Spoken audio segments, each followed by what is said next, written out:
Hello ಗೆಳೆಯರೆ, welcome to S S ಪಿಚಿನ್ Kannada channel. ಈ ಒಂದು ವಿಡಿಯೋದಲ್ಲಿ ಅಂಬಿಗರ ಚೌಡಯ್ಯ ಜಯಂತಿಯ ವಿಶೇಷ ಭಾಷಣ ನೋಡ್ತೋಣ.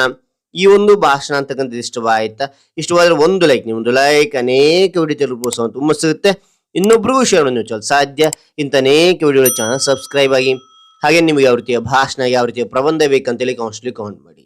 ಆ ಒಂದು ವಿಷಯಕ್ಕೆ ತಕ್ಕಂತೆ ನಾ ವಿಡಿಯೋ ಮಾಡಲು ಪ್ರಯತ್ನ ಪಡ್ತೇನೆ ಅಂತ ಹೇಳ್ತಾ ಹಾಗೆ ಒಂದು ಭಾಷಣವನ್ನು ನೋಡ್ತಾ ತಿಳಿತಾ ಕಲಿತಾ ಹೋಗೋಣ ಬನ್ನಿ.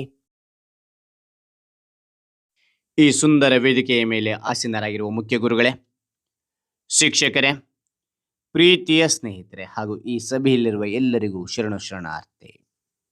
ಇಂದು ನಾವು 12ನೇ ಶತಮಾನದ ಶ್ರೇಷ್ಠ ವಚನಕಾರ ನಿಜಗುಣ ಅಂಬಿಗರ ಚೌಡಯ್ಯನವರ ಜಯಂತಿಯನ್ನು ಆಚರಿಸುತ್ತಿದ್ದೇವೆ.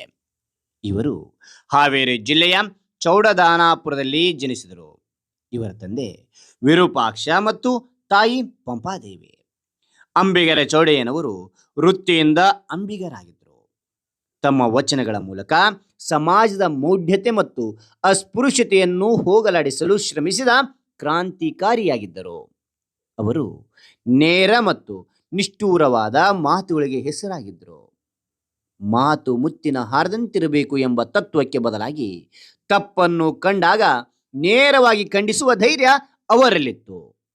ಇವರು ಒಟ್ಟು 274 ವಚನಗಳನ್ನು ರಚಿಸಿದ್ದು ತಮ್ಮ ಎಲ್ಲ ವಚನಗಳ ಕೊನೆಯಲ್ಲಿ ಅಂಬಿಗರ ಚೌಡಯ್ಯ ಎಂಬ ಅಂಕಿತ ನಾಮವನ್ನು ಬಳಸಿದ್ದಾರೆ. ಕಾಯಕವೇ ಕೈಲಾಸ ಎಂದು ನಂಬಿದ್ದ ಇವರು ಶುದ್ಧ ಮನಸ್ಸಿನಿಂದ ಮಾಡುವ ಭಕ್ತಿಯೇ ಶ್ರೇಷ್ಠ ಎಂದು ಸಾರಿದರು. ಅವರ ವಿಚಾರಗಳು ಇಂದಿನ ಸಮಾಜಕ್ಕೆ ತುಂಬ ಅತ್ಯಗತ್ಯ. ನಾವೆಲ್ಲರೂ ಅವರ ತತ್ವಗಳನ್ನು ಪಾಲಿಸೋಣ ಎಂದು ಹೇಳುತ್ತಾ ನನ್ನ ಭಾಷಣ ಮುಗಿಸುತ್ತೇನೆ.